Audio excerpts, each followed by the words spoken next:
Okay, so welcome back everyone, and welcome to the session on Fred Hampton, the Black Panthers and the US state, where we'll be hearing from Yonas Makoni, and then we'll have a discussion after that. Yonas is a counterpart member and activist, and yeah, I'll let you know about the question and answer session after we've heard from Yonas.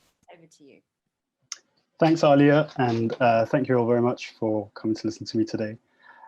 So today I'll be speaking about Fred Hampton, the Black Panthers, and the US state.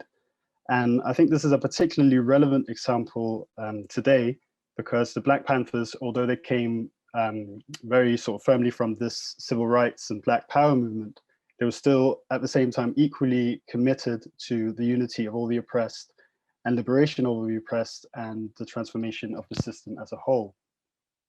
And I think that in the era of Black Lives Matter, the Black Panthers' insistence that we shouldn't just aim for political rights or for inclusion within the system or for Black pride, but that we also need to undermine the economic foundation of our oppression is as relevant as ever. I also think the Black Panthers example shows us something about how dangerous this type of politics is to the state and to the establishment. And the Black Panthers attracted the wrath of the state and the police and the FBI, not just because they were willing to confront them openly in ways that were really quite aggressive and sometimes illegal, but also because the state saw them, and in particular, Fred Hampton's Chicago Panthers, who we'll come back to in a bit, as a potential bridge between the civil rights and the anti-war and the socialist movements of the 1960s, and therefore as particularly dangerous. And I think that in the wake of the defeat of Corbyn and the Labour Party, his Labour Party leadership, this is a lesson that we do very well to bear in mind and to be prepared for in the future. So just for a bit of context, around the mid-1960s, there was a militant trend developing within the civil rights movement, which was beginning to achieve some major legislative changes, for example, with the 1964 Civil Rights Act, which basically banned much of the segregation and Jim Crow laws that were happening in the south of the country. And this militant trend that was sort of splitting off from the civil rights movement emphasized values of Black self-determination and self-organization and also cultural autonomy. So the first point I want to make about this is that, as I sort of alluded to just before, is that although the Panthers came out of this sort of militant wing of the civil rights movement, the Black Power movement, they also saw anti-capitalism, the socialism, as being something that logically derived from that movement. It was sort of a logical conclusion to the principle of Black self-determination. So they didn't just believe that Black people could gain freedom in America without undermining, as I said before, the economic foundation, without undermining the capitalist system, which produces racism in order to super exploit and divide the working class. And I think in this way, they separated themselves both from the right wing and the mainstream of the civil rights movement, where a lot of people thought that the job was basically done after you've achieved legal equality and political equality and you've got included Black people in the system, but also from other sections of the Black Power movement who basically thought, for example, the cultural nationalists, some people called them, who thought that all you needed to do was wear African clothing or change your name or encourage Black business ownership, for example. So for the early Panthers, the biggest ideological influence was Malcolm X. And from Malcolm, they basically took this principle of armed self-defense, the idea of armed self-defense, combined with a strategy for building power locally in Black communities and using programs and ideas that people could identify with. So when they started out in Oakland, California in 1966, Huey Newton and Bobby Seale, who founded the party, were principally concerned with applying this idea of armed self-defense in the context of the poor Black communities there. And this basically took the form of police patrols, where if an arrest was happening or a Black person was being harassed by the police, groups of Panthers with shotguns would basically come and interfere in the scene, and they'd just stand close enough to the police to intimidate them without them being able to charge them for assault. And this actually had a concrete effect of, at least during that period, rates of police brutality did fall in Oakland. And it was only after this that the Black Panthers started to develop their political program, which came to be known as the 10-point program, And particularly in Chicago, where Fred Hampton was the leader, there was a significant divergence. There's a significant divergence between the different sort of branches of the national leadership. So in Chicago in particular, the locus of the activity became around these social issues, such as what they called land, bread, housing, education, clothing, justice, and peace. And this focus was kind of influenced by their adoption of a specifically Maoist orientation or sort of wing of socialism, which from which they took the sort of as primary influences the liberation struggles in China and Cuba and Angola and Vietnam. And one thing that sort of distinguished them in this regard as well was that they adopted a Maoist idea of called serving the people.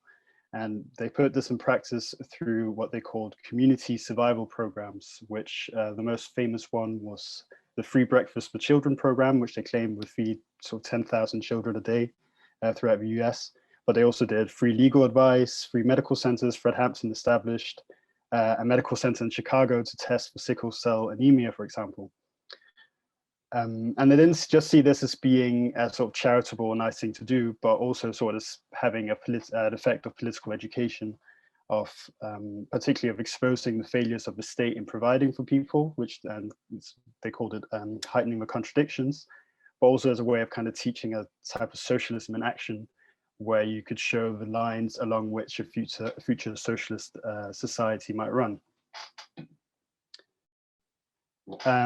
So the second thing I wanted to talk about was how their principle of coalition building distinguished across races, distinguished the Black Panthers from a lot of the other groups in the Black Power movement, because they did believe in the self-organization of Black people in their own organizations, but which was a sort of key sort of feature of the Black Power movement. But unlike other groups in that movement, they didn't stress or think that Black self-organization or separation was something that was sufficient in itself. And they saw it as a precondition for broader work among the masses of the people. And that takes us to our titular character, Fred Hampton, who was particularly well known for this. So Fred Hampton was born in 1948 in the suburbs of Chicago.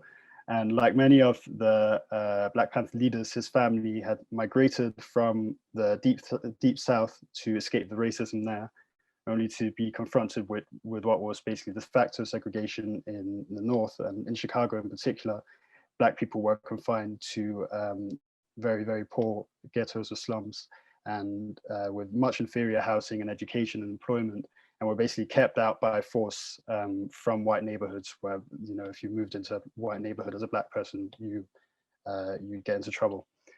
And his activism, Fred Hampton reacted to sort of the deep injustice of this and began his activism very early in high school at the age of 15, where he campaigned for more Black teaching staff and Black supervisory staff, and also for things like the Black homecoming queen.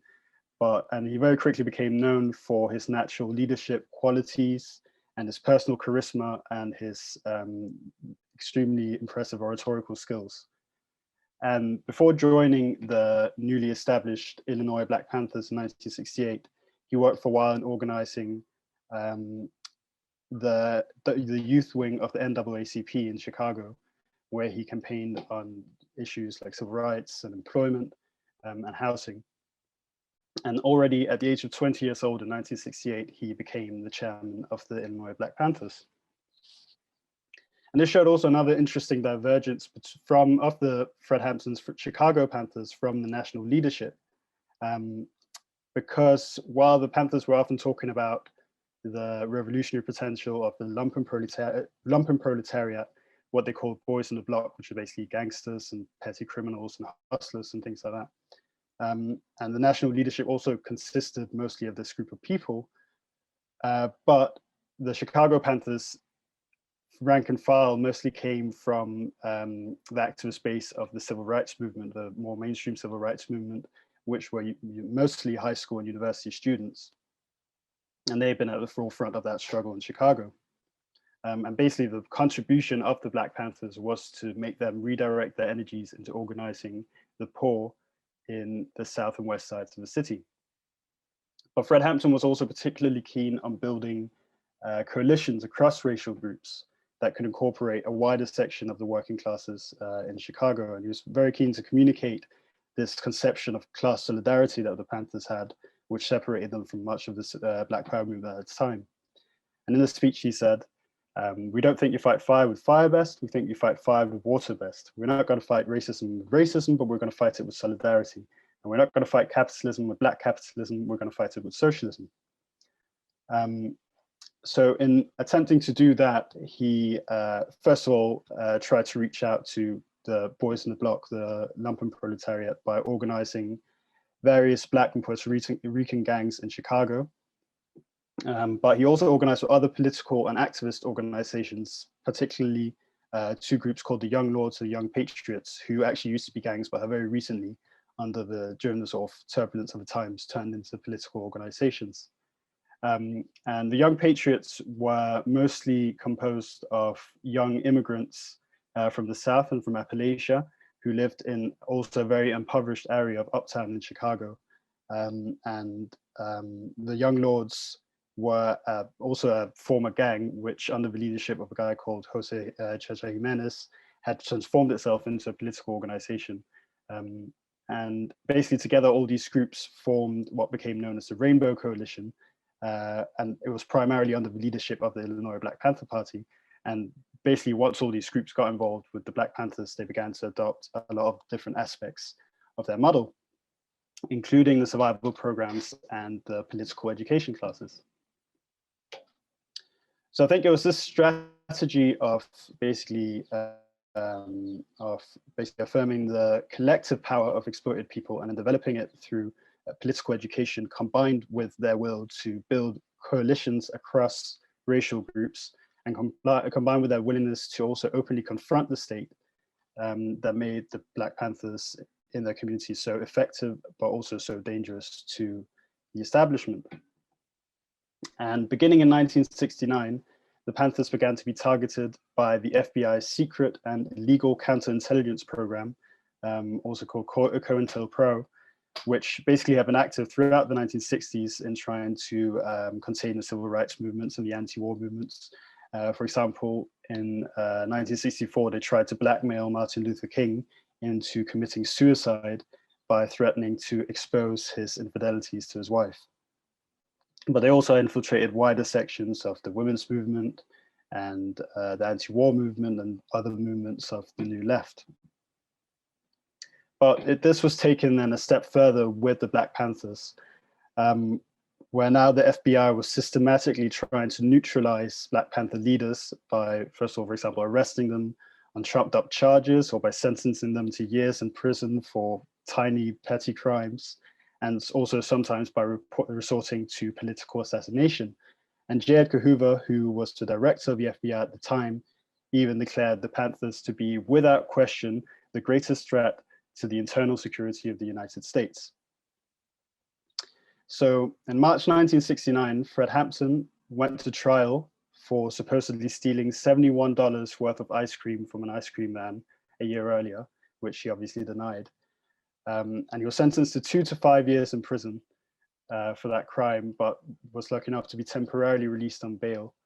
And in the meantime, an informant called William O'Neill had been picked up by the FBI for basically impersonating a federal officer and trying to steal a car, and was given the choice of either 5 years in prison or being sent to infiltrate the Chicago Black Panthers as an informant.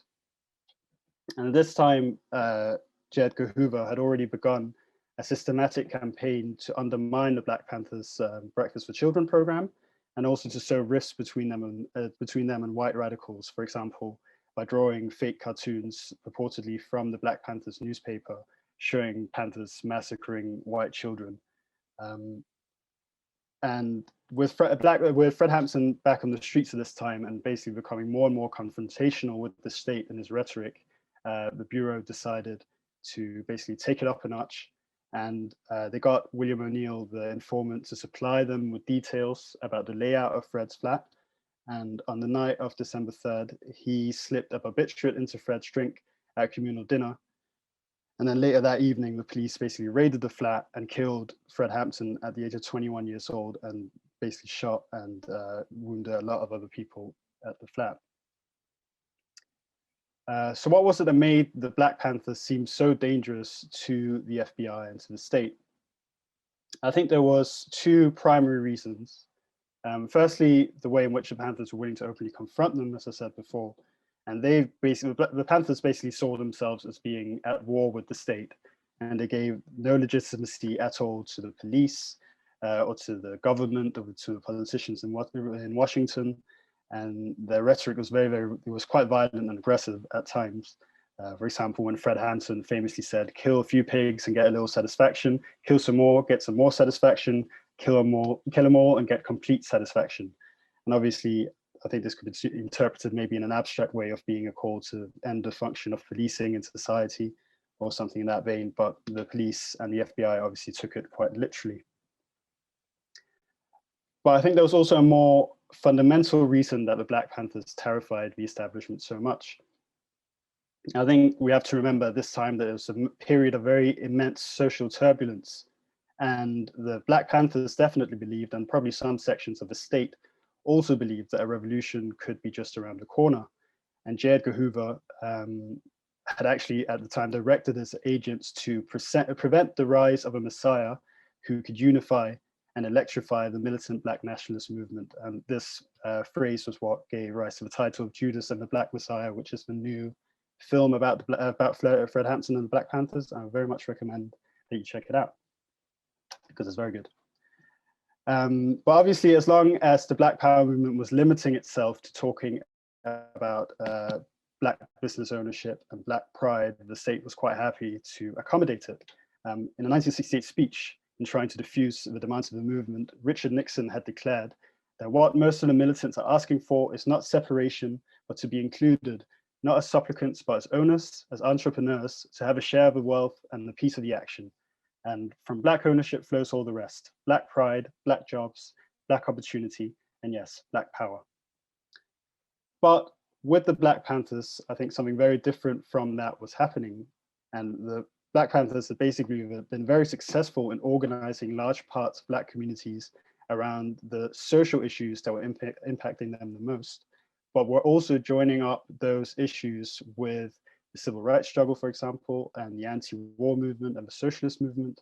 And this was a process that was beginning to happen and could have been taken a lot further, and I think would have been immensely threatening to the powers that be. So where did it all go wrong for the Panthers? And I think, first of all, the first answer to that is that the scale of the repression was incredibly immense.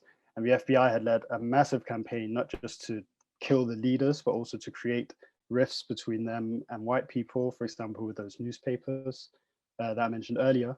And they also tried to foment rifts internally within the party, for example, between two of the leaders, Huey Newton and Eldridge Cleaver, who basically ended up splitting. Eldridge Cleaver ended up splitting his Black Liberation Army, which was kind of an underground terrorist organization, from the main body of the party, which was partly due to a rivalry that had been fomented by the FBI and kind of less to do with actual political differences. So I think at this time, with many of the leaders, including Fred Hampton, either dead or in jail or in exile in Cuba or Algeria, the Panthers began a slow decline in the 1970s until eventually dissolving in 1980. But I think that there's also more deeper political reasons for their failure. And during the late 1960s, the sort of radical mood of the 1960s had begun to die down. And I think the Black Panthers were unable to sustain their model during this period. I think in sort of thinking about that, we have to remember that this new left of the 1960s, which included the anti-war movement and the Black Panthers and Black Power, had emerged partly as a response to the failure of the old Communist Party of the time in providing an actual viable alternative to the status quo. That party had been successful in the 20s and the 30s in organizing black and white workers together and in overcoming racial boundaries in communities and workplaces. But basically, very soon that party began to be a tool of Soviet foreign policy and basically a left pressure group for the Democratic Party. And I think the new left, its response was basically to desperately try to find a new model and new kind of revolutionary forces that they thought would overcome the limitations of the communist parties. And for the Black Panthers, that new revolutionary force was the lumpen proletariat, or the boys on the block. But I think that their exclusive focus on this particular group led them to neglect other very crucial aspects of the struggle. For example, the working class struggle, the trade union struggles. And in order to get around that, the Black Panthers would have had to create programs and ways of working, and visions that could sort of mobilize and bring together much wider sections of the population than they were trying to do. And I think that in failing to do that, they became also much easier to repress for the state.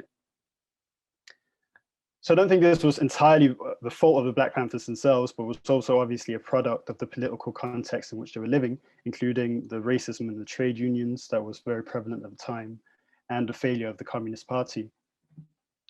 But I think the Black Panthers example teaches us here something about underestimating the forces that we're up against, and basically the state's capacity to repress us, and the true nature of the police force and our state machinery. And we need to sort of think about what strategies are appropriate and tactics are appropriate to that scale of our task, and can actually sort of put up a reasonable fight against those repressive forces. I think this is particularly relevant after the Corbyn project has been dismantled by the Labour right and the media. We can see that this is something that we need to remember at all times. But at the same time, I think Fred Hampton and the Black Panthers also teach us something about the immense creative capacity of people and the potential of political education, and how exploited people can unite to overcome forces that try to divide and rule. And especially in the context of Black Lives Matter, in which these arguments are still very, very current and vital, I think this is something that we need to remember as well. So if we had to take any lessons from Fred Hampton and the Black Panthers, that's it in my opinion. Thank you.